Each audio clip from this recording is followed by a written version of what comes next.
നമ്മൾ കാണുന്ന ഈ നക്ഷത്രങ്ങൾ നിറഞ്ഞ ആകാശം, അവിടെ ഒളിഞ്ഞിരിക്കുന്നത് ഒരു അത്ഭുത കഥയാണ്. സൗരയൂഥം എങ്ങനെ പിറന്നു?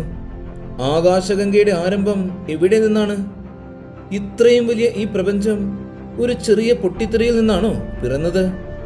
കോടാനുകോടി വർഷങ്ങൾക്ക് മുൻപ് ഒന്നുമില്ലായ്മയിൽ നിന്നും ശക്തമായൊരു തുടക്കം. അതാണ് ഇന്നത്തെ അനന്തമായ ഈ പ്രപഞ്ചം.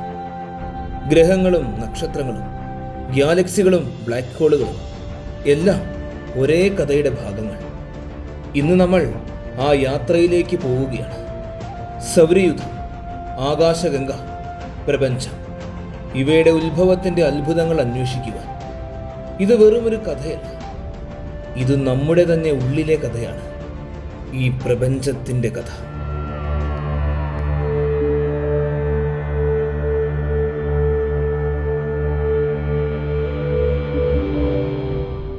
സൗരയൂഥത്തിൻ്റെ പിറവിയെക്കുറിച്ച് അറിയുന്നതിന് മുൻപ് നമ്മൾ നമ്മുടെ സൗരയൂഥത്തെ അറിഞ്ഞിരിക്കണം.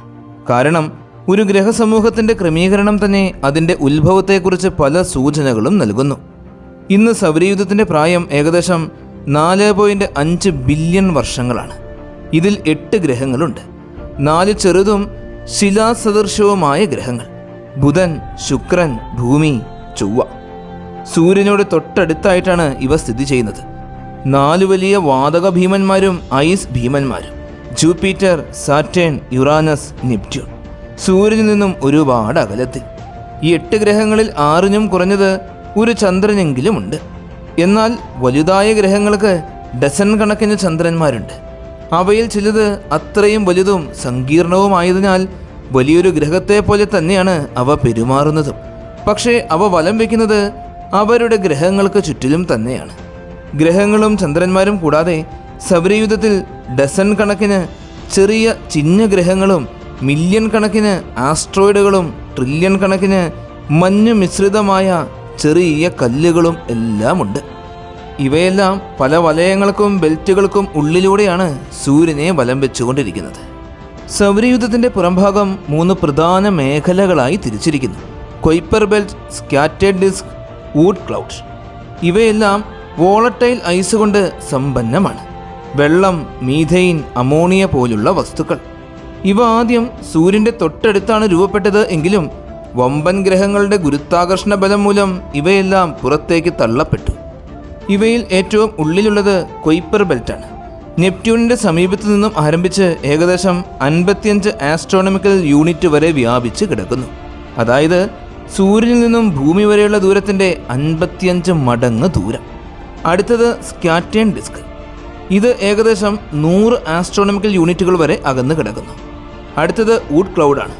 ഇതിലും അകലെ ഏകദേശം 600 ആസ്ട്രോണമിക്കൽ യൂണിറ്റിൽ തുടങ്ങി ഏകദേശം ഒരു പ്രകാശവർഷം വരെ വ്യാപിച്ചു കിടക്കുന്നു. സൗരയൂഥത്തിൻ്റെ യഥാർത്ഥ വലിപ്പം അത്യന്തം വലുതാണ്. പ്രകാശം പോലും സൂര്യനിൽ നിന്നും ആരംഭിച്ച് 18 മാസത്തോളം സമയമെടുത്താണ് പുറത്തു കടക്കുന്നത്. എങ്കിലും സൗരയൂഥത്തിൻ്റെ ആകർഷകമായ എല്ലാം, ജീവൻ ഉൾപ്പെടെ, സൂര്യനോട് അടുത്തുള്ള 50 ആസ്ട്രോണമിക്കൽ പരിധിക്കുള്ളിലാണ് സ്ഥിതി ചെയ്യുന്നത്. ഇതിനെ സൂര്യൻ്റെ ഹീലിയോസ്ഫിയർ സംരക്ഷിച്ചു പോരുന്നു. ഇന്ന് സൗരയൂഥം വളരെ സമാധാനകരമായൊരു സമത്വത്തിലാണ് സ്ഥിതി ചെയ്യുന്നത്. എല്ലാ 8 ഗ്രഹങ്ങളും ഏകദേശം വൃത്താകൃതിയുള്ള ഭ്രമണപഥത്തിൽ സ്ഥിരമായി വലം വയ്ക്കുന്നു. ചെറിയ റോക്കി പ്ലാനറ്റുകൾ അകത്തും ഗ്യാസ് ജെയിൻറ്റും ഐസ് ജെയിൻറ്റും ഗ്രഹങ്ങൾ പുറത്തുമാണുള്ളത്. അതുകൊണ്ട് ഏറെക്കാലം ശാസ്ത്രജ്ഞന്മാർ കരുതിയിരുന്നത് മിക്ക ഗ്രഹസമൂഹങ്ങളും ഇങ്ങനെ തന്നെയാണ് ക്രമീകരിച്ചിരിക്കുന്നത് എന്നാണ്. പക്ഷേ 1995 മുതൽ മറ്റു നക്ഷത്രങ്ങൾക്ക് ചുറ്റും വലം വയ്ക്കുന്ന ഗ്രഹങ്ങളെ കണ്ടെത്താൻ തുടങ്ങിയപ്പോൾ അവർ തിരിച്ചറിഞ്ഞു, ഗ്രഹസമൂഹങ്ങൾ എല്ലായ്പ്പോഴും ഇങ്ങനെ വൃത്തിയുള്ള ഒരു അവസ്ഥയിലല്ല ഉള്ളത് എന്ന്. പലതും അസാധാരണമായ ഭ്രമണപഥത്തിലും വിചിത്രമായ ഗ്രഹവലിപ്പങ്ങളും കാണിക്കുന്നവയാണ്. ഗ്രഹങ്ങൾ പലപ്പോഴും സ്ഥാനം മാറി യാത്ര ചെയ്യുന്നു. പ്ലാനിറ്ററി മൈഗ്രേഷൻ. ഇത് സിസ്റ്റത്തിൻ്റെ ഭാവി തന്നെ മാറ്റിമറിക്കും. അതായത് സൗരയൂഥങ്ങൾ സജീവവും മാറ്റങ്ങളോടുകൂടിയുള്ളവയുമാണ്. നമ്മുടെ സൗരയൂഥവും അവയിൽ നിന്നും വിഭിന്നമല്ല.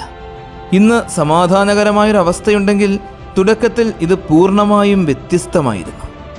ശാസ്ത്രലോകം ഇന്ന് ഏറ്റുപറയുന്ന സിദ്ധാന്തമാണ് നെബുലർ ഹൈപ്പോത്തിസിസ്. ഈ സിദ്ധാന്തം പറയുന്നത് വലിയ വാതക ധൂളി മേഘങ്ങളിൽ നിന്നാണ് നക്ഷത്രങ്ങളും ഗ്രഹങ്ങളും ജനിക്കുന്നത് എന്നാണ്. ഇവയിൽ കൂടുതലും ഹൈഡ്രജനും ഹീലിയവുമാണ്. എന്നാൽ ചെറിയ അളവിൽ ഓർഗാനിക് മോളിക്യൂളുകൾ, ഹൈഡ്രോ കാർബണുകൾ, സിലിക്ക, വെള്ളം, മീഥെയ്ൻ തുടങ്ങിയവയെല്ലാം ഉണ്ടാകും. ഇത്തരത്തിലുള്ള വലിയ മേഘങ്ങൾ, മോളിക്കുലർ ക്ലൗഡ്സ്, സാധാരണയായി 100 കണക്കിന് നക്ഷത്രങ്ങളെ ഒരുമിച്ച് ജനിപ്പിക്കും. സൂര്യനും അവയിൽ ഒന്നായിരുന്നു. ഇവ അസാധാരണമായ ഭാരം വിതരണം ചെയ്യുകയും ഗുരുത്വാകർഷണ അസ്ഥിരങ്ങളും ഉള്ളതിനാൽ മേഘങ്ങൾ അകത്ത് തന്നെ വിഭജിക്കപ്പെടും. ഫ്രഗ്മെന്റേഷൻ.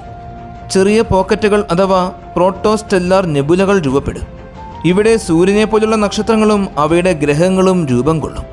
ഈ ഘട്ടം ആരംഭിക്കുന്നത് ആംഗുലാർ മൊമെന്റം കൊണ്ടാണ്, ഒരു വിധത്തിലുള്ള തള്ളൽ. ഉദാഹരണത്തിന് സമീപത്തുള്ള നക്ഷത്രത്തിന്റെ സൂപ്പർനോവ ഷോക്ക് വേവ്. ഇത് മേഘങ്ങളെ ഉണർത്തി അത് കറങ്ങി ചുരുങ്ങാൻ തുടങ്ങുന്നു. സൂര്യനെ പോലൊരു നക്ഷത്രം പിറവിയെടുക്കുവാൻ തുടങ്ങുന്നത് ഒരു ധൂളി വാതകമേഘം അഥവാ നെബുല തൻ്റെ ഗുരുത്വാകർഷണത്താൽ അകത്തേക്ക് ചുരുങ്ങുമ്പോഴാണ്. ചുരുങ്ങുന്ന സമയത്ത് മധ്യഭാഗം അഥവാ കോർ കൂടുതൽ ചൂടും സാന്ദ്രവുമാകുന്നു. ആ ഭാഗം പ്രോട്ടോസ്റ്റാർ എന്നാണ് വിളിക്കുന്നത്. ഇത് ഇപ്പോഴും ജനിച്ചുകൊണ്ടിരിക്കുന്ന ഒരു നക്ഷത്രമാണ്. കാരണം ആണവ സംയോജനം അഥവാ ന്യൂക്ലിയർ ഫ്യൂഷൻ തുടങ്ങാൻ വേണ്ടത്ര താപനില എത്തിയിട്ടില്ല. ഇതിന് ചുറ്റിലുമുള്ള വാതക ധൂളി പരമ്പര ചക്രാകൃതിയിലുള്ള ഒരു ഡിസ്ക്, അതായത് അക്രീഷൻ ഡിസ്കായി മാറുന്നു. ഈ ഡിസ്കിൽ നിന്നുമാണ് പിന്നീട് ഗ്രഹങ്ങളും ഉപഗ്രഹങ്ങളും എല്ലാം രൂപപ്പെടുന്നത്. എന്നാൽ പ്രോട്ടോസ്റ്റാർ തന്നെ ശക്തമായ സൗരക്കാറ്റ് പുറപ്പെടുവിക്കുന്നു. ഈ കാറ്റ് പിന്നീട് ഡിസ്കിൽ നിന്നുള്ള ബാക്കിയുള്ള വാതകങ്ങളെ പുറന്തള്ളുകയും ഗ്രഹങ്ങൾ മാത്രം അവശേഷിക്കുകയും ചെയ്യുന്നു. ഈ പ്രോട്ടോസ്റ്റാർ വളരുകയും ടി ടുറി സ്റ്റാർ എന്നറിയപ്പെടുന്ന ഘട്ടത്തിലേക്ക് കടക്കുകയും ചെയ്യും. ഇത് ഏകദേശം 10 കോടി വർഷത്തോളം നീണ്ടു നിൽക്കും. ടി ടുറി നക്ഷത്രങ്ങളുടെ പ്രത്യേകതകൾ അത്യന്തം പ്രകാശമുള്ളതും അസ്ഥിരവുമായിരിക്കും. ശക്തമായ കാറ്റുകളും വികിരണങ്ങളും പുറത്തേക്ക് വിടും. ഇതിനോടകം തന്നെ പ്രധാന സീക്വൻസ് അഥവാ മെയിൻ സീക്വൻസ് ഘട്ടത്തിലെത്തുവാൻ തയ്യാറാവുകയും ചെയ്യും. സൂര്യൻ ഒരിക്കൽ ടി ടുറി നക്ഷത്രമായിരുന്നു. അന്നത്തെ ശക്തമായ കാറ്റുകൾ കാരണം സൂര്യൻ്റെ അടുത്തുള്ള ഡിസ്കിലെ വാതകത്തിൻ്റെ ഭൂരിഭാഗവും പുറത്തേക്ക് പോയി. അതിനാൽ അകത്തെ ഗ്രഹങ്ങൾ, അതായത് മെർക്കുറി, വീനസ്, എർത്ത്, മാർസ് തുടങ്ങിയവ ചെറിയ റോക്കി പ്ലാനറ്റായി മാത്രം അവശേഷിച്ചു. സൂര്യനെ ചുറ്റുന്ന ഈ വാതക ധൂളി ഡിസ്കിനെ പ്രോട്ടോ പ്ലാനറ്ററി ഡിസ്ക് എന്നാണ് വിളിക്കുന്നത്. ഇതിൽ ചെറുതായ ധൂളികണങ്ങൾ തമ്മിൽ കൂട്ടിയിടിച്ച് കൂട്ടിച്ചേർന്ന് വലിയ കഷ്ണങ്ങളായി മാറുന്നു. സമയം കടന്നു പോകുമ്പോൾ അവ പ്ലാനറ്റെസിമൽസായി വളരുന്നു. ഇവയാണ് ഗ്രഹങ്ങളുടെ ആദ്യ ബിൽഡിംഗ് ബ്ലോക്കുകൾ. ചെറിയ കിലോമീറ്ററുകൾ മാത്രം വലിപ്പമുള്ള ഈ വസ്തുക്കളെ പ്ലാനറ്റെസിമൽസ് എന്നാണ് പറയുന്നത്. ഇവ തമ്മിൽ കൂട്ടിയിടിച്ച് കൂടിച്ചേർന്നാൽ ചന്ദ്രൻ്റെ അത്രത്തോളം വലിപ്പം വരെ വളരുന്ന പ്ലാനറ്ററി എംബ്രിയോസുകൾ ഉണ്ടാകും. അവയിൽ നിന്നും പ്രോട്ടോ പ്ലാനറ്റ്സുകളും ഒടുവിൽ ഗ്രഹങ്ങളും രൂപം കൊള്ളും. അകത്തെ സൗരയൂഥത്തിൽ ഉയർന്ന ചൂട് കാരണം വെള്ളവും മീഥെയ്നും അമോണിയയും പോലുള്ള വസ്തുക്കൾ ഇല്ലാതെയായി. അതിനാൽ ശിലാഗ്രഹങ്ങൾ മാത്രം രൂപം കൊണ്ടു. പുറത്തെ സൗരയൂഥത്തിൽ തണുത്തതിനാൽ ഐസുകളും വാതകങ്ങളും നിലനിന്നു. അതിനാൽ വമ്പൻ ഗ്രഹങ്ങൾ അവിടെ രൂപം കൊണ്ടു. ഗ്രഹങ്ങളുടെ രൂപീകരണം ഒരു മത്സരവും കൂട്ടിയിടിയും നിറഞ്ഞ പ്രക്രിയയായിരുന്നു. ബില്യൺ കണക്കിന് പ്ലാനറ്റെസിമൽസ് കൂട്ടിയിടിച്ച് ചിലത് വളരുകയും മറ്റു ചിലത് തകർന്നു പോവുകയും ചിലത് പുറത്തേക്ക് തള്ളപ്പെടുകയും ചെയ്തു. സൂര്യനിൽ നിന്നും അകന്ന പ്രദേശങ്ങളിൽ തണുപ്പ് കൂടുതലായതിനാൽ ഐസുകളും വാതകങ്ങളും നിലനിന്നിരുന്നു. അവിടെയാണ് ജൂപ്പിറ്റർ, സാറ്റേൺ, യുറാനസ്, നെപ്റ്റ്യൂൺ എന്നിവയെല്ലാം രൂപപ്പെട്ടത്. ആദ്യം വലിയ ഐസ് ശിലാകേന്ദ്രങ്ങൾ, അതായത് കോറുകൾ രൂപം കൊണ്ടു. ഇവയ്ക്ക് 10 ഭൂമിയുടെ ഭാരമെത്തിയപ്പോൾ ചുറ്റിലുമുള്ള ഹൈഡ്രജനും ഹീലിയവും വേഗത്തിൽ ആകർഷിക്കപ്പെട്ടു. അതിലൂടെ അവർ ഗ്യാസ് ജെയിന്റ് ഗ്രഹങ്ങളായി മാറി. രൂപം കൊണ്ട സമയത്തുള്ള സൗരയൂഥം ഇന്നത്തേതിനേക്കാൾ തികച്ചും വ്യത്യസ്തമായിരുന്നു. വലിയ ഗ്രഹങ്ങൾ അവയുടെ ഭ്രമണപഥങ്ങൾ മാറ്റി സഞ്ചരിച്ചു. ജൂപ്പിറ്റർ പോലുള്ളവ അകത്തേക്ക് നീങ്ങി, പിന്നീട് വീണ്ടും പുറത്തേക്ക് പോയി. ഈ പ്രക്രിയയെ പ്ലാനറ്ററി മൈഗ്രേഷൻ എന്നാണ് വിളിക്കുന്നത്. ഇതിൻ്റെ ഫലമായി ചെറിയ ഗ്രഹങ്ങളുടെ ഭ്രമണപഥം തകർന്നു. പല ആസ്ട്രോയിഡുകളും കോമറ്റുകളും പുറംഭാഗത്തേക്ക് തള്ളപ്പെട്ടു. ചിലപ്പോൾ ഇവ ഭൂമിയിലേക്കോ മറ്റു ഗ്രഹങ്ങളിലേക്കോ വന്നിടിച്ചു വീണു. സൗരയൂഥത്തിൻ്റെ അന്തിമ ക്രമീകരണം അങ്ങനെ നടന്നു. ഇന്നത്തെ സൗരയൂഥം കോടാനുകോടി വർഷങ്ങളിലെ വികാസത്തിൻ്റെയും കൂട്ടിയിടികളുടെയും ഫലമാണ്. വമ്പൻ വാതക ഭീമൻ ഗ്രഹങ്ങൾ പുറത്തേക്ക് പോയതോടെ അകത്തെ ശിലാഗ്രഹങ്ങൾ സംരക്ഷിതമായി. ജൂപ്പിറ്ററിൻ്റെ ഗുരുത്വാകർഷണത്തിൻ്റെ ഫലമായി ആസ്ട്രോയിഡ് ബെൽറ്റ് രൂപം കൊണ്ടു. കൊയ്പ്പർ ബെൽറ്റും ഊട്ട് ക്ലൗഡും ഏറ്റവും പുറംഭാഗത്തായി അവശേഷിച്ചു. സൂര്യൻ്റെ ഹീലിയോസ്ഫിയർ സൗരയൂഥത്തെ സംരക്ഷിക്കുന്നു. ഇത് കോസ്മിക് റേകളും അന്തരീക്ഷ വികിരണങ്ങൾക്കും എതിരെ ഒരു കവചം പോലെയാണ് പ്രവർത്തിക്കുന്നത്. ഗ്രഹങ്ങൾ രൂപപ്പെട്ട ശേഷം സൗരയൂഥം ശാന്തമായിരുന്നില്ല. ബില്യൺ കണക്കിന് ആസ്ട്രോയിഡുകൾ, കോമറ്റുകൾ, പ്ലാനറ്റ് എലമെന്റ്സ് സ്ഥിരമായി ഗ്രഹങ്ങളുമായി കൂട്ടിയിടിച്ചു. ഈ കാലഘട്ടത്തെ, ഏകദേശം 4 ബില്യൺ വർഷങ്ങൾക്ക് മുമ്പുള്ള കാലഘട്ടത്തെ ലേറ്റ് ഹെവി ബോംബാർഡ്മെന്റ് എന്നാണ് വിളിക്കുന്നത്. ചന്ദ്രനിലും പല ഗ്രഹങ്ങളിലും ഇന്ന് കാണപ്പെടുന്ന വലിയ ക്രേറ്ററുകൾ എല്ലാം രൂപം കൊണ്ടത് ആ സമയത്താണ്. വെള്ളവും കാർബണും പോലുള്ള ജീവന് ആവശ്യമായ ഘടകങ്ങൾ ഭൂമിയിൽ എത്തിച്ചേർന്നതും ആ സമയത്താണ്. ചില കൂട്ടിയിടികൾ ഗ്രഹങ്ങളുടെ ഭ്രമണപഥത്തെ തന്നെ മാറ്റിമറിച്ചു. നമ്മുടെ ഭൂമിയുടെ ചരിത്രത്തിലെ ഏറ്റവും വലിയ സംഭവങ്ങളിൽ ഒന്നാണ് ചന്ദ്രൻ്റെ രൂപീകരണം. ഏകദേശം 4.5 ബില്യൺ വർഷങ്ങൾക്ക് മുമ്പുള്ള കാലഘട്ടം. ഭൂമിയുടെ തൊട്ട് സമീപത്തേക്ക് തീയ എന്ന് വിളിക്കുന്ന മാർസിൻ്റെ വലിപ്പമുള്ള വലിയ പ്രോട്ടോ പ്ലാനറ്റ് പാഞ്ഞെടുത്തു. അത് ഭൂമിയിൽ ഇടിച്ചു. ഈ ഇടിയുടെ ആഘാതത്തിൽ ഭൂമിയുടെ പുറംപാളിയും തീയയുടെ ഭാഗവും പുറത്തേക്ക് തെറിച്ചുപോയി. ആ അവശിഷ്ടങ്ങൾ പിന്നീട് ഭൂമിയെ ഒരു റിങ് എന്ന പോലെ വലം വയ്ക്കാൻ തുടങ്ങി. കാലങ്ങൾ കഴിയുന്തോറും ആ റിങ്ങിലുള്ള അവശിഷ്ടങ്ങളെല്ലാം കൂടിച്ചേർന്ന് ഗോളാകൃതി പ്രാപിച്ച് ചന്ദ്രനായി മാറി. ചന്ദ്രൻ്റെ സാന്നിധ്യം ഭൂമിക്ക് വളരെയേറെ പ്രധാനമാണ്. ടൈഡുകളെ നിയന്ത്രിക്കുന്നു, ഭൂമിയുടെ ഭ്രമണ അച്ചുതണ്ടിൻ്റെ സ്ഥിരത ഉറപ്പാക്കുന്നു. ഇതുവഴി ഭൂമിയിലെ കാലാവസ്ഥ സ്ഥിരമായി നിലനിൽക്കുന്നു. അതായത് ജീവന് വളരുവാൻ ഏറ്റവും അനുയോജ്യമായ സാഹചര്യം ഒരുക്കുന്നു. കൂട്ടിയിടികളും വികാസങ്ങളും കഴിഞ്ഞ് ഭൂമി ഒടുവിൽ ജീവനുള്ള ഒരു ഗ്രഹമായി മാറി. കോമറ്റുകളും ആസ്ട്രോയിഡുകളും കൊണ്ടുവന്ന വെള്ളവും ഓർഗാനിക് മോളിക്യൂളുകളും ഭൂമിയുടെ സമുദ്രങ്ങളിലേക്കും അന്തരീക്ഷങ്ങളിലേക്കും ചേർന്നു. അവിടെ നിന്നും രാസപ്രക്രിയകളിലൂടെ ആദ്യത്തെ ജീവൻ രൂപം കൊണ്ടു. ഭൂമിയുടെ പ്രത്യേകതകളെല്ലാം ജീവന് അനുയോജ്യമാണ്. സൂര്യനോട് ശരിയായ ദൂരം, ഹാബിറ്റബിൾ സോൺ. ചന്ദ്രൻ കാലാവസ്ഥ സ്ഥിരമായി നിലനിർത്തുന്നു. മാഗ്നറ്റിക് ഫീൽഡും അന്തരീക്ഷവും സൂര്യൻ്റെ വികിരണങ്ങളിൽ നിന്നും സംരക്ഷിക്കുന്നു. ജലം ജീവനാധാരം. ഇങ്ങനെയാണ് ഭൂമിയിൽ ജീവൻ്റെ വിത്തുകൾ മുളച്ചത്. സൗരയൂഥത്തിൻ്റെ കഥ ഒരു വിസ്മയകരമായ യാത്രയാണ്. തണുത്ത മേഘങ്ങൾ, പിറവിയെടുക്കുന്ന പ്രോട്ടോസ്റ്റാറുകൾ, പരസ്പരം കൂട്ടിയിടിച്ച് തകർന്നും കൂടിച്ചേർന്നുമുണ്ടാകുന്ന ഗ്രഹങ്ങൾ, കോമറ്റ്സുകൾ തൻ്റെ യാത്രയിൽ ഭൂമിയിൽ ജീവൻ്റെ വിത്ത് എത്തിക്കുകയും ഇന്ന് നമ്മൾ വസിക്കുന്ന ഈ നീലഗ്രഹത്തെ രൂപീകരിക്കുകയും ചെയ്തു.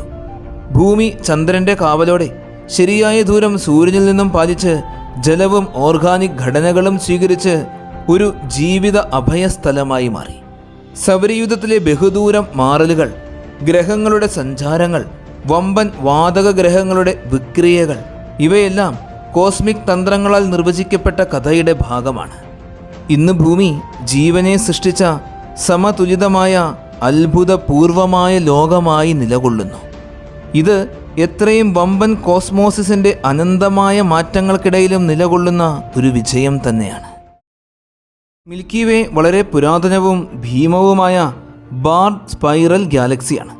ഇതിൻ്റെ മധ്യഭാഗത്ത് കടലാസ് പോലെ നീണ്ട ബാർ രൂപത്തിലുള്ള അടക്കിയിരിക്കുന്ന നക്ഷത്രങ്ങളുടെ വലിയൊരു കൂട്ടത്തെ കാണുവാൻ സാധിക്കും.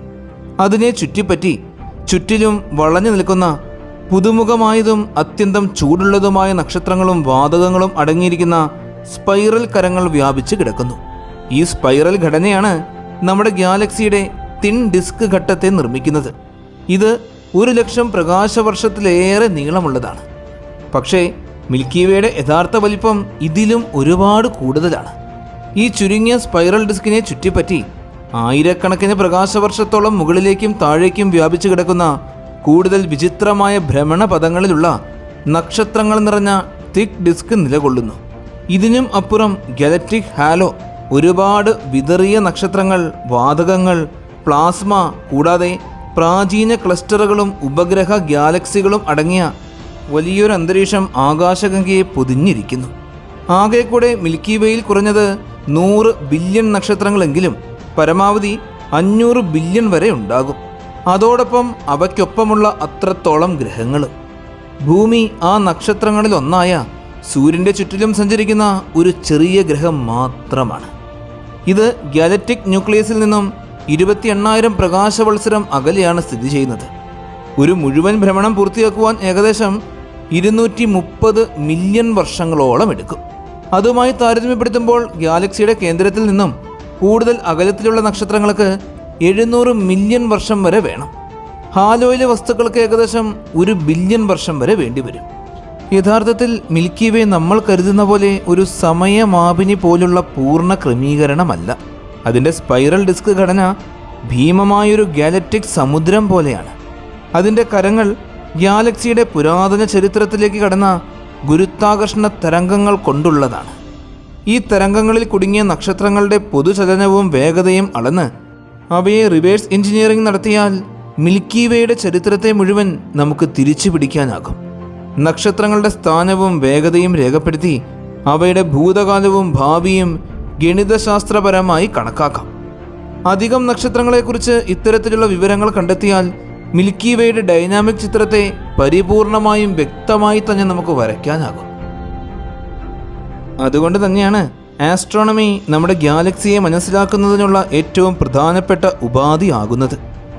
1990കളിൽ ഈ ദൗത്യത്തിനുള്ള നമ്മുടെ മികച്ച ശ്രമം യൂറോപ്യൻ ബഹിരാകാശ ഏജൻസിയുടെ ഹിപ്പാർക്കസ് സാറ്റലൈറ്റ് ആയിരുന്നു. ഇത് 3 വർഷക്കാലത്തോളം വളരെയേറെ പ്രകാശമുള്ള നക്ഷത്രങ്ങളുടെ ചലനത്തെ പിന്തുടർന്നു. 1997ൽ ഇതിൻ്റെ കണ്ടെത്തലുകൾ ഹിപ്പാർക്കോസ് കാറ്റലോഗായി പ്രസിദ്ധീകരിച്ചു. ഇതിൽ 1,18,000-ഓളം നക്ഷത്രങ്ങളുടെ വളരെ കൃത്യമായ വിവരങ്ങൾ ഉൾപ്പെടുത്തിയിരുന്നു. കൂടാതെ കുറഞ്ഞ കൃത്യതയിൽ 1,000,000 നക്ഷത്രങ്ങളുടെയും. 2000-ഓടെ മെച്ചപ്പെട്ട ഡാറ്റ പ്രോസസ്സിംഗ് രീതികൾ ഉപയോഗിച്ച് ആ എണ്ണം 2.5 മില്യണായി ഉയർന്നു. ഗാലക്സിയിലെ ഏറ്റവും പ്രകാശമുള്ള നക്ഷത്രങ്ങളിൽ 99% ഉൾപ്പെടെ. 2013-ൽ ESA ഹിപ്പാർക്കസിൻ്റെ പിൻഗാമിയായ ഗയ സ്പേസ് ക്രാഫ്റ്റ് വിക്ഷേപിച്ചു. ഇത് അത്യാധുനിക സാങ്കേതിക വിദ്യകൾ ഉപയോഗിച്ച് 1.2 ബില്യൺ നക്ഷത്രങ്ങളുടെ അത്ഭുതകരമായ കൃത്യതയുള്ള വിവരങ്ങളാണ് ശേഖരിച്ചത്. ഗയയുടെ ആദ്യത്തെ പൂർണ്ണ ഡേറ്റ റിലീസിംഗ് 2018 ഏപ്രിൽ മാസം 25-നാണ് പുറത്തു വന്നത്.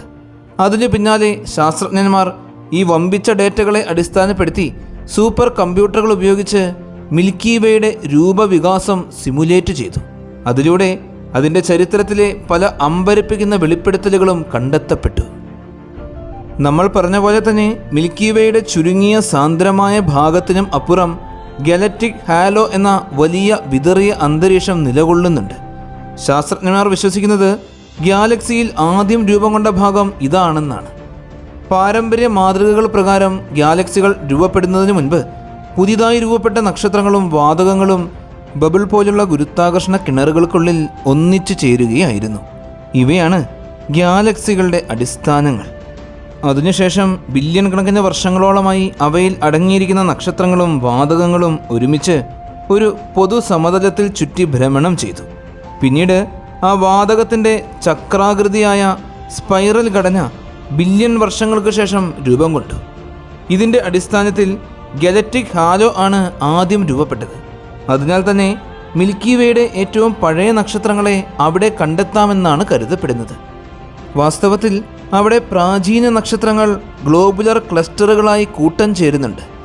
ഒന്നിച്ച് 1,00,000 മുതൽ ചിലപ്പോൾ 1-2 മില്യൺ വരെ നക്ഷത്രങ്ങളടങ്ങിയ ഒരേ സമയം ഒരേ വലിയ വാതകമേഘത്തിൽ നിന്ന് ജനിച്ച നക്ഷത്രങ്ങളുടെ നഗരം പോലുള്ള വലിയ കൂട്ടങ്ങൾ. ഇവയിൽ ചിലത് മിൽക്കി വേയുടേതിന് തുല്യമായി പഴക്കം ചെന്നവയായിരിക്കും. അതിനാൽ അവയുടെ വേഗവും ചലനങ്ങളും പിന്തുടർന്ന് 12 ബില്യൺ വർഷങ്ങളിലേറെ പഴക്കമുള്ള ചരിത്രം പോലും നമുക്ക് കണ്ടെത്താൻ സാധിക്കും. ഇവ ശരാശരി നക്ഷത്രങ്ങളെക്കാൾ വലിപ്പത്തിലും പ്രകാശത്തിലും വളരെ ശക്തമായതിനാൽ ഗയയ്ക്ക് 150-ലേറെ ഗ്ലോബുലർ ക്ലസ്റ്ററുകളുടെ ചലനങ്ങൾ വളരെ കൃത്യമായി തന്നെ മാപ്പ് ചെയ്യാൻ സാധിക്കും. 2020-ൽ ഈ ഡേറ്റ ഈ മൊസൈക്സ് നാച്ചുറൽ നെറ്റ്വർക്കിലേക്ക് നൽകി. ഇത് സ്പൈറൽ ഗാലക്സികളുടെ പരിസരവും വികാസവും സിമുലേറ്റ് ചെയ്തു. ഇത്തവണ പ്രാചീന ഗ്ലോബുലർ ക്ലസ്റ്ററുകളുടെ ഭ്രമണപഥങ്ങളെ അവരുടെ പൊതുചലന അടിസ്ഥാനത്തിൽ ഗ്രൂപ്പ് ചെയ്ത് പഠിച്ചു. അങ്ങനെ ചെയ്തപ്പോൾ മിൽക്കി വേയുടെ ചരിത്രം നമ്മൾ കരുതുന്നതിലും വൈവിധ്യപൂർണവും അസ്ഥിരവുമായിരുന്നു എന്ന് തെളിഞ്ഞു. ഗയയ്ക്ക് മുൻപ് തന്നെ മിൽക്കി വേയ്ക്ക് ഒരു ഹിംസാപൂർണമായ ബാല്യമുണ്ടായിരിക്കാം എന്ന് ശാസ്ത്രജ്ഞന്മാർ സംശയിച്ചിരുന്നു. പക്ഷേ അതെങ്ങനെയായിരുന്നു എന്നറിയില്ല. ഈ മൊസൈക്സ് സിമുലേഷൻ വെളിപ്പെടുത്തിയത് മിൽക്കി വേയുടെ ഘടനയ്ക്ക് കാരണമായത് കുറഞ്ഞത് 5 പ്രധാനപ്പെട്ട മൈനർ മർജർ സംഭവങ്ങളാണ്. ഇവ മിൽക്കി വേ സമീപത്തെ ഗാലക്സികളെ ഇടിച്ചു തകർത്തും അവയുടെ നക്ഷത്രങ്ങളെയും വാതകങ്ങളെയും വിഴുങ്ങിയും കൊണ്ടേയിരുന്നു. ആ 5-ൽ 4 സംഭവം മുൻപ് തന്നെ അറിയപ്പെട്ടവയാണ്. പക്ഷേ ഏറ്റവും പഴയതും ആദ്യത്തേതുമായ ഒരു മെർജർ ശാസ്ത്രജ്ഞന്മാരെ പൂർണ്ണമായും അതിശയിപ്പിച്ചു. അതിൻ്റെ പേര് ക്രാക്കൻ എന്നാണ്. ക്രാക്കൻ മിൽക്കി വേ വിഴുങ്ങിയ ആദ്യത്തെ വലിയ ഗാലക്സി ആയിരിക്കാം എന്നാണ് കരുതപ്പെടുന്നത്. ഇത് ഏകദേശം 11 ബില്യൺ വർഷങ്ങൾക്ക് മുമ്പ് ഇടിച്ചു കയറി. അന്ന് പ്രപഞ്ചത്തിന് വെറും 3 ബില്യൺ വർഷത്തെ പ്രായം മാത്രമേ ഉണ്ടായിരുന്നുള്ളൂ. അന്നത്തെ മിൽക്കി വേ ഇന്നത്തേതുപോലെ വലുതായിരുന്നില്ല. ഇതിൻ്റെ 1/4 ഭാഗം ഭാരം പോലും ഉണ്ടായിരുന്നില്ല. കൂടാതെ സ്പൈറൽ ഘടനയും അന്നുണ്ടായിരുന്നില്ല. ക്രാക്കൻ വളരെയേറെ പഴക്കം ചെന്ന ഒരു പഴയ ഗാലക്സി ആയിരുന്നു. അത് നേരെ മിൽക്കി വേയെ ഇടിച്ചു തകർത്തു. അതിനോടൊപ്പം 100 മില്യണിലും അധികം നക്ഷത്രങ്ങളെയും കൊണ്ടുവന്നു. മിൽക്കി വേക്കുണ്ടായിരുന്ന ഏറ്റവും പ്രധാനപ്പെട്ട കൂട്ടിയിടികളിൽ ഒന്ന് ഇതായിരിക്കാം. ക്രാക്കൻ മിൽക്കി വേയേക്കാൾ ചെറുതായിരുന്നു എങ്കിലും അത് വിഴുങ്ങിയപ്പോൾ മിൽക്കി വേയുടെ നക്ഷത്രങ്ങളും വാതകങ്ങളും 10% വരെ വർദ്ധിച്ചു. ക്രാക്കൻ്റെ നക്ഷത്രങ്ങൾ ഹാലോയിൽ ഉൾവശത്തേക്ക് പടർന്നു. വലിയ തോതിൽ പുതിയ നക്ഷത്ര ജനനം ആരംഭിച്ചു. ഇതിലൂടെ തിൻ ഡിസ്ക് രൂപവൽക്കരണം നടക്കുകയും ചെയ്തു. എന്നാൽ ഇന്നത്തെ തിക് ഡിസ്ക് പിന്നീട് നടന്ന മറ്റൊരു മെർജിനാണ് സാധ്യത. അതാണ് ഗയ എൻസിലേഡസ്. ഈ ഗാലക്സിയെ സാധാരണയായി ഗയ സൗസേജ് അല്ലെങ്കിൽ സൗസേജ് ഗാലക്സി എന്നാണ് വിളിക്കുന്നത്. 2018 ഗയ ഡേറ്റ റിലീസിന് പിന്നാലെ ഏതാനും ദിവസങ്ങൾക്കുള്ളിൽ തന്നെ ശാസ്ത്രജ്ഞന്മാർ 30,000-ഓളം നക്ഷത്രങ്ങൾ അടങ്ങിയ ഒരു ബ്ലോബ് ഓഫ് സ്റ്റാർ തിരിച്ചറിഞ്ഞു. ഇവ ഹാലോയിൽ സാധാരണ ഭ്രമണപഥത്തിൽ നിന്നും 210 km/s വരെ വ്യത്യസ്തമായ വേഗതയിൽ സഞ്ചരിക്കുകയായിരുന്നു. ഒക്ടോബർ മാസത്തോടെ ശാസ്ത്രജ്ഞന്മാർ ഇത് രണ്ടാമത്തെ പ്രധാനപ്പെട്ട മെർജറാണെന്ന് സ്ഥിരീകരിച്ചു. അവരിതിനെ ഗയ എൻസിലേഡസ് എന്ന് പേരിട്ടു. ഇത് മിൽക്കി വേയുടെ തിക് ഡിസ്ക് രൂപവൽക്കരണത്തിൽ മുഖ്യ പങ്ക് വഹിച്ചു. ഏകദേശം 50 ബില്യൺ സൂര്യൻ്റെ ഭാരത്തിന് തുല്യമായ നക്ഷത്രങ്ങളും വാതകങ്ങളും ഡാർക്ക് മാറ്ററുകളും കൊണ്ടുവന്നു. ഇതിലൂടെ വീണ്ടും മിൽക്കി വേയുടെ ഭാരത്തിന് 10% വർധനവ് ലഭിച്ചു. ഈ കൂട്ടിയിടി പുതിയതായി രൂപപ്പെട്ട തിൻ ഡിസ്കിൽ നിരവധി നക്ഷത്രങ്ങളെ നിറച്ചു. അവയിൽ പലതും ആയിരക്കണക്കിന് പ്രകാശവത്സരം ഉയർന്നതും താഴ്ന്നതും പിക് പോങ് പോലെ ചാടിക്കൊണ്ടിരിക്കുന്നതുമായിരുന്നു. ഇന്ന് തിക് ഡിസ്കിൽ വ്യത്യസ്ത ഭ്രമണപഥങ്ങളിൽ ധാരാളം നക്ഷത്രങ്ങളുണ്ട്. അവയുടെ സാന്നിധ്യത്തിന് ഇതാണ് കാരണം. ഗയ എൻസിലേഡസിൽ നിന്നാണ് ഇന്നത്തെ ഇന്നർ ഹാലോയിൽ കാണുന്ന പുതിയ മെറ്റൽ റിച്ച് നക്ഷത്രങ്ങളുടെ ഭൂരിഭാഗവും വന്നത്. ചിലത് നേരിട്ട് വന്നവയാണ്. മറ്റു ചിലത് മിൽക്കി വേക്കുള്ളിൽ തന്നെ പുറത്തുനിന്നും വന്ന വാതകത്തെ അടിസ്ഥാനമാക്കി ജനിച്ചവയുമാണ്. ഇതുകൂടാതെ കുറഞ്ഞത് 8 ഗ്ലോബുലർ ക്ലസ്റ്ററുകളും അതോടൊപ്പം വന്നതായി കരുതപ്പെടുന്നു. അവയിൽ ചിലത് ഏറ്റവും പ്രശസ്തമായ മെസർ objects M2, M56, M75, M79. അതുപോലെ തന്നെ new general കാറ്റലോഗിലെ NGC 1851, NGC 2298, NGC 5286, NGC 2808. ഇവയിൽ NGC 2808 എന്നത് ഒരു വിചിത്രതയാണ്. കാരണം ഇതിലെ നക്ഷത്രങ്ങൾ സാധാരണ ക്ലസ്റ്ററുകളിലെ പോലെ ഒരേ സമയം, ഒരേ രാസഘടന എന്നിവയാൽ രൂപപ്പെട്ടവയല്ല. മറിച്ച് ഇവ 200 മില്യൺ വർഷം നീണ്ടുനിന്ന പല ഘട്ടങ്ങളായിട്ട് രൂപം കൊണ്ടവയാണ്. ഇത് സൂചിപ്പിക്കുന്നത് NGC 2808 ഒരു യഥാർത്ഥ ഗ്ലോബുലർ ക്ലസ്റ്റർ അല്ലെന്നാണ്. മറിച്ച് ഇത് ഗയ എൻസിലേഡസ് ഗാലക്സിയുടെ സ്ട്രിപ്ഡ് കോർ, അതായത് തകർന്നുപോയ ഗാലക്സിയുടെ ഹൃദയഭാഗമാണ്. അതിലെ വാതകം തീർന്നതോടെ പഴകിയ നക്ഷത്രങ്ങൾ നിറഞ്ഞു. ഇന്ന് വലിയ ഗ്ലോബുലർ ക്ലസ്റ്റർ ആയി പ്രത്യക്ഷപ്പെടുകയും ചെയ്തു. എന്നാൽ അതിൻ്റെ വിചിത്ര രാസചിഹ്നങ്ങൾ ഇതിൻ്റെ യഥാർത്ഥ തിരിച്ചറിയൽ വെളിപ്പെടുത്തുന്നു. NGC 2808 മാത്രമല്ല, മറ്റൊന്നുകൂടെയുണ്ട്. അതാണ് NGC 5139 അല്ലെങ്കിൽ ഒമേഗ സെഞ്ചുറി. ഇത് മിൽക്കി വേയിലെ ഏറ്റവും വലുതും ഏറ്റവും പ്രകാശമുള്ളതുമായൊരു ക്ലസ്റ്ററാണ്. 10 മില്യണിലും അധികം നക്ഷത്രങ്ങൾ അടങ്ങിയിരിക്കുന്നു. ഒരു സാധാരണ ഗ്ലോബുലർ ക്ലസ്റ്ററിനേക്കാൾ വളരെ കൂടുതലാണ് ഇത്. അതുപോലെ ഇതിലെ നക്ഷത്രങ്ങൾക്കും വ്യത്യസ്തമായ രാസഘടനകളാണുള്ളത്, അഥവാ വ്യത്യസ്ത ഘട്ടങ്ങളിൽ രൂപപ്പെട്ടവ. ഇത് ഒമേഗ സെഞ്ചുറിയും മറ്റൊരു പ്രാചീന പ്രൊജനിറ്റർ ആയ സിക്വ ഗാലക്സിയുടെ വിഴുങ്ങിയ ഹൃദയമാണെന്നുമാണ് സൂചിപ്പിക്കുന്നത്. ഗയ എൻസിലേഡസ് പോലെ തന്നെ സിക്വ ഗാലക്സിയും ഗയ ഡേറ്റയിൽ നിന്നും ഹാലോയിലെ റിട്രോഗ്രേഡ് ഭ്രമണപഥമുള്ള വ്യത്യസ്തമായ രാസഘടനകളുള്ള നക്ഷത്രങ്ങളിലൂടെ കണ്ടെത്തി. സോസേജ് ഗാലക്സിയേക്കാൾ ചെറുതായിരുന്നു എങ്കിലും സിക്വ അതിനേക്കാൾ പഴക്കമുള്ളതാണ്. ഏകദേശം 9 ബില്യൺ വർഷങ്ങൾക്ക് മുമ്പ് മിൽക്കി വേയുമായി ചേർന്നതാണ്. ചില ശാസ്ത്രജ്ഞന്മാർ പറയുന്നത് സിക്യുവയും ഗയ എൻസിലേഡസും ചേർന്ന് ഇന്നത്തെ മെഗലാനിക് ക്ലൗഡ് പോലെ ബന്ധപ്പെട്ട് നിന്നിരിക്കാം. സിക്യുവ 10 ബില്യൺ സൂര്യൻ്റെ ഭാരത്തിന് തുല്യമായ നക്ഷത്രങ്ങൾ കൊണ്ടുവന്നു. അതോടൊപ്പം തന്നെ 3 ഗ്ലോബുലർ ക്ലസ്റ്ററുകളും. അതിൽ ഏറ്റവും പ്രധാനപ്പെട്ടത് ഒമേഗ സെഞ്ചുറിയാണ്. ഒമേഗ സെഞ്ചുറിയുടെ സമീപത്ത് തന്നെ ഫിം ബുൾത്തുൾ സ്ട്രീം എന്നറിയപ്പെടുന്ന ഒരു ടൈഡൽ സ്ട്രീം കാണുന്നു. ഇത് ഒമേഗ സെഞ്ചുറിയുടെ പുറത്തെ നക്ഷത്രങ്ങൾ മിൽക്കി വേയുടെ ഗുരുത്വാകർഷണം കൊണ്ട് കീറി പുറത്തേക്ക് പോയതാണ്. ഇതുപോലെ ഭൂമിയിൽ നിന്നും വെറും 13 പ്രകാശവർഷം മാത്രം അകലത്തിലുള്ള ക്യാപ്റ്റിയൻ സ്റ്റാർ പോലും ഒമേഗ സെഞ്ചുറിയിൽ നിന്നോ അഥവാ സിക്യുവ ഗാലക്സിയിൽ നിന്നോ വന്നതായിരിക്കാം. ഇതിലൂടെ നമ്മുടെ അടുത്ത അയൽവാസിയായ ഒരു ബാഹ്യ ഗാലക്സിയിലെ നക്ഷത്രത്തെ നേരിട്ട് പഠിക്കാനുള്ള അവസരവും ലഭിക്കുന്നു. ഇങ്ങനെയുള്ള ടൈഡൽ സ്ട്രീംസ് പ്രോജനിറ്റർ ഗാലക്സികളുടെ പാതകൾ പിന്തുടരാൻ നമ്മെ സഹായിക്കുന്നു. ഗയയ്ക്ക് മുൻപേ പോലും മിൽക്കി വേ അക്യുമുലേഷൻ വഴി രൂപപ്പെട്ടതാണ് എന്ന സംശയം പരക്കെ ഉണ്ടായിരുന്നു.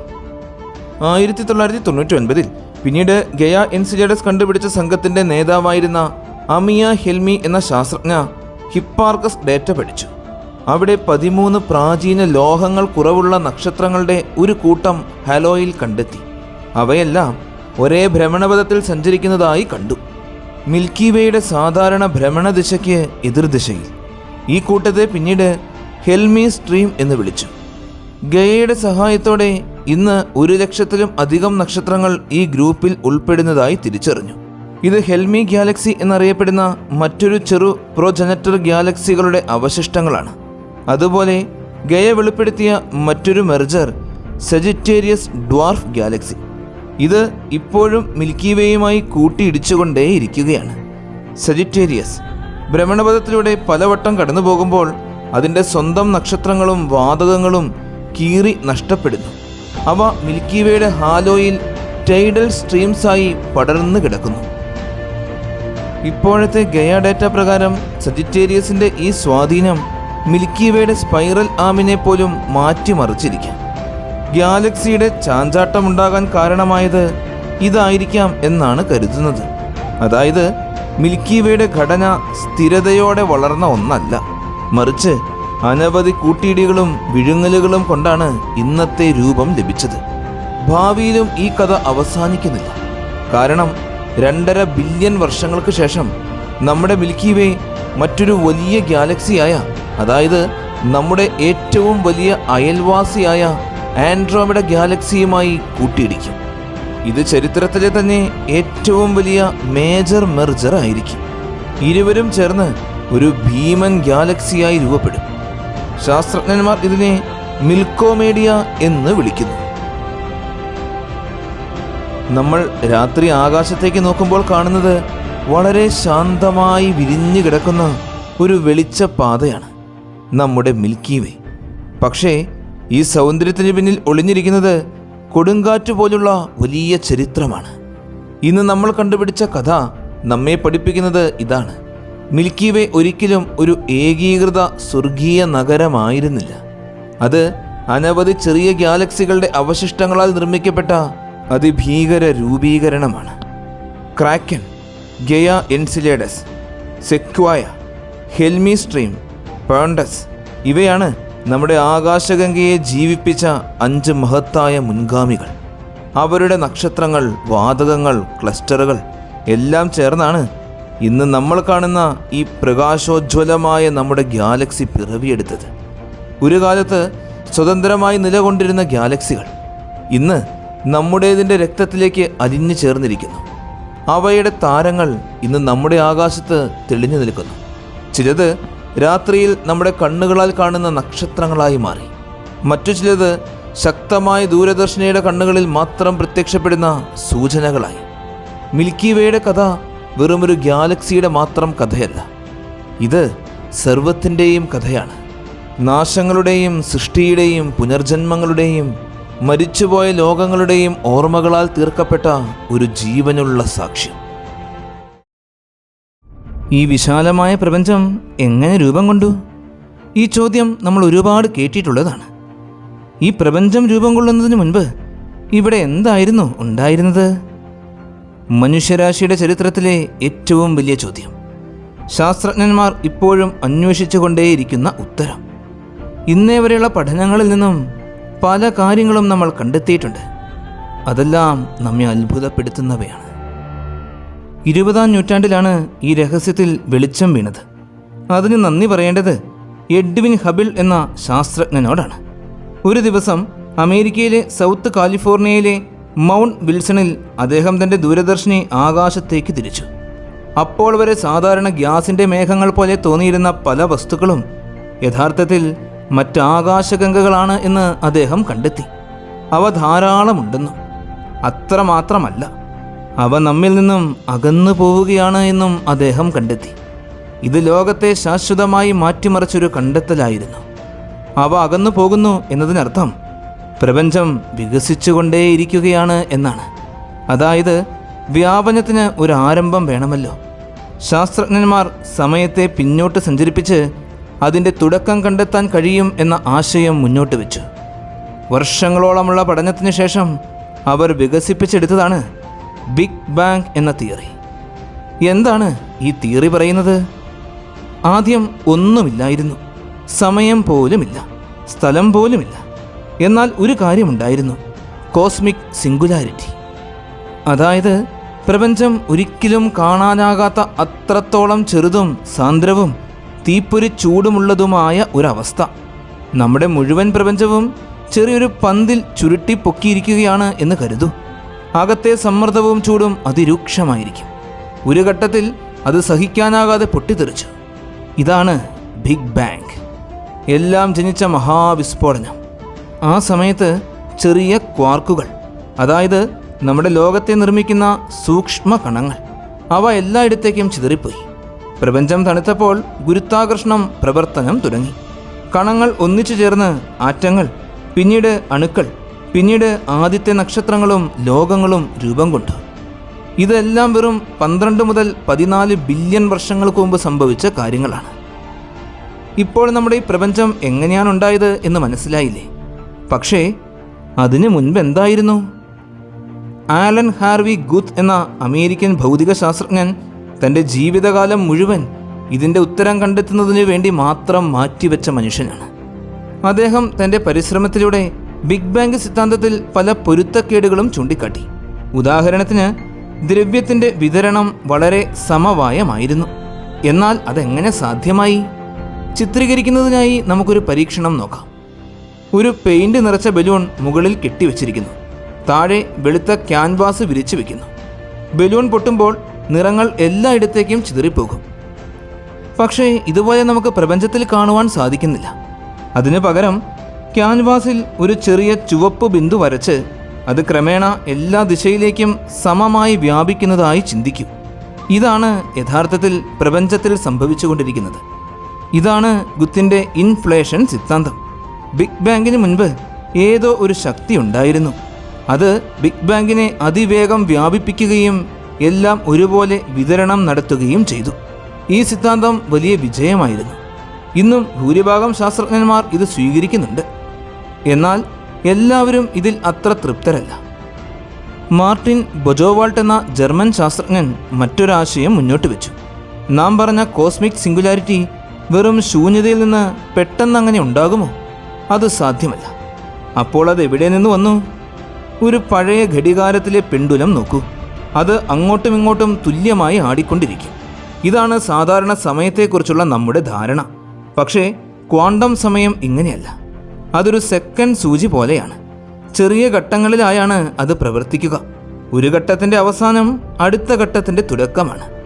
ബ്രഹ്മാണ്ടത്തെയും അങ്ങനെ തന്നെ കരുതാം. ഒരു ഘട്ടത്തിൽ അത് വ്യാപിക്കും, അതായത് ബിഗ് ബാങ് സംഭവിക്കും. പിന്നീട് അത് വീണ്ടും ചുരുങ്ങും, ബിഗ് ക്രഞ്ച് സംഭവിക്കും. വീണ്ടും പുതിയൊരു ബിഗ് ബാങ് ഉണ്ടാകും. അതായത് ഒന്നും എവിടെ നിന്നുമല്ല വന്നത്. ഓരോ പ്രപഞ്ചത്തിൻ്റെയും തുടക്കം മുൻ പ്രപഞ്ചത്തിൻ്റെ അവസാനം മാത്രമാണ്. അതായത് നമ്മുടെ പ്രപഞ്ചം ഒന്നാമത്തേതല്ല, എന്നാൽ അവസാനത്തേതുമല്ല. മുൻപും കോടിക്കണക്കിന് പ്രപഞ്ചങ്ങൾ ഉണ്ടായിട്ടുണ്ട്. ഭാവിയിലും അങ്ങനെ തന്നെ തുടരും. പക്ഷേ ഇതെല്ലാം ഇപ്പോൾ സിദ്ധാന്തങ്ങൾ മാത്രമാണ്. ഇതിനുള്ള തെളിവുകൾ ഇപ്പോൾ ലഭിച്ചിട്ടേയില്ല. ചില ശാസ്ത്രജ്ഞന്മാർ ഇതിലും അത്ഭുതകരമായ ആശയങ്ങളാണ് മുന്നോട്ട് വെച്ചിട്ടുള്ളത്. നിൽ ഡർക്ക് എന്ന ദക്ഷിണാഫ്രിക്കൻ ശാസ്ത്രജ്ഞനും അമേരിക്കൻ ഭൗതികശാസ്ത്രജ്ഞനായ പോൾ സ്റ്റെയിൻഹാർട്ടും പ്രപഞ്ചത്തിൻ്റെ ഉത്തരം നമ്മുടെ അതിരുകൾക്കപ്പുറത്തേക്ക് അന്വേഷിച്ചു. അവർ പറയുന്നത്, അതെ, നമ്മുടെ പ്രപഞ്ചം ഒന്നാമത്തേതല്ല. അനന്തമായ ബിഗ് ബാങ്കുകളും അനന്തമായ സമാന്തര പ്രപഞ്ചങ്ങളുമുണ്ട്. ഓരോ പ്രപഞ്ചവും പാരലൽ ലോകങ്ങളുടെ അനന്ത ചക്രത്തിൽ പുനർജനിക്കുന്നു. ഇതൊരേ സമയം വിചിത്രവും ഭീതിജനകവുമാണ്. അവരുടെ സിദ്ധാന്തം പറയുന്നത് നമ്മുടെ പ്രപഞ്ചം ഒരു മെംബ്രെയിനിൽ നിന്നുള്ളതാണ്. അതായത് ബ്രെയിൻ സിദ്ധാന്തം ഒരു വലിയ ഇലാസ്റ്റിക് തുണി പോലെയാണ്. ഇത് വലിഞ്ഞും ചുരുങ്ങിയും താളിച്ചും കഴിയുന്നു. നമ്മുടെ പ്രപഞ്ചത്തിനടുത്ത് മറ്റൊരു പ്രപഞ്ചമുണ്ടാകാം. പക്ഷേ ഇടയ്ക്കുള്ള ചെറിയ ഫോർത്ത് ഡയമെൻഷൻ കാരണം നമുക്കതിനെ കാണാനാകുന്നില്ല. ഈ പ്രപഞ്ചങ്ങൾ ബ്രെയിൻ കൊളീഷൻ മൂലം ഉണ്ടാകുന്നു.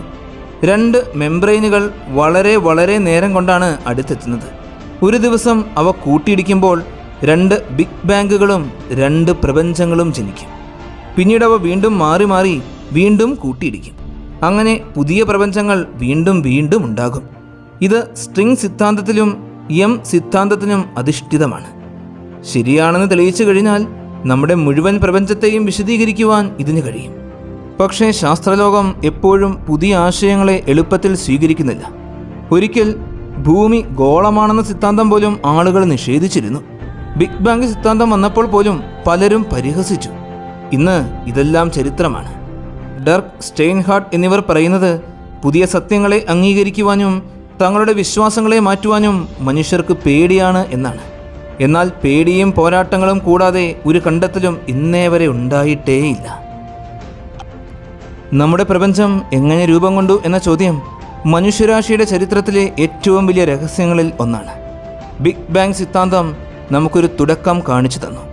ഇൻഫ്ലേഷൻ സിദ്ധാന്തം അത് കൂടുതൽ വ്യക്തമാക്കിയിരിക്കുന്നു. സെക്ലിക് ബ്രഹ്മാണ്ഡ സിദ്ധാന്തം നമ്മൾ ആദ്യത്തെയോ അവസാനത്തെയോ അല്ലെന്ന് സൂചിപ്പിച്ചു. ബ്രെയിൻ കൊളീഷൻ സിദ്ധാന്തം നമ്മുടെ ലോകം അനന്തമായ സമാന്തര പ്രപഞ്ചങ്ങളുടെ ഭാഗമാണ് എന്ന ആശയം മുന്നോട്ട് വെച്ചു. പക്ഷേ ഇതിലേതാണ് ശരി എന്ന് നമുക്കിപ്പോഴും ഉറപ്പിക്കാൻ കഴിയുന്നേയില്ല. തെളിവുകളുടെ അഭാവത്തിൽ നമുക്കിപ്പോൾ സിദ്ധാന്തങ്ങൾ മാത്രമേ കൈവശമുള്ളൂ. എന്നാൽ ഒരു ദിവസം ശാസ്ത്രം അതിൻ്റെ മറുപടി കണ്ടെത്തും. ആ ദിവസം വരുന്നതുവരെ പ്രപഞ്ചത്തിൻ്റെ ജനനകഥ നമ്മെ വിസ്മയിപ്പിക്കുകയും അന്വേഷിക്കാനുള്ള പ്രചോദനമായി തുടരുകയും ചെയ്യും. ഇന്നത്തെ വീഡിയോ എല്ലാവർക്കും ഒരുപാട് ഇഷ്ടമായി എന്ന് വിശ്വസിക്കുന്നു. നിങ്ങളുടെ എല്ലാവരുടെയും സപ്പോർട്ടുകൾ കൂടെ ഉണ്ടാകണം. നല്ലൊരു വീഡിയോയുമായി അടുത്ത എപ്പിസോഡിൽ കാണാം.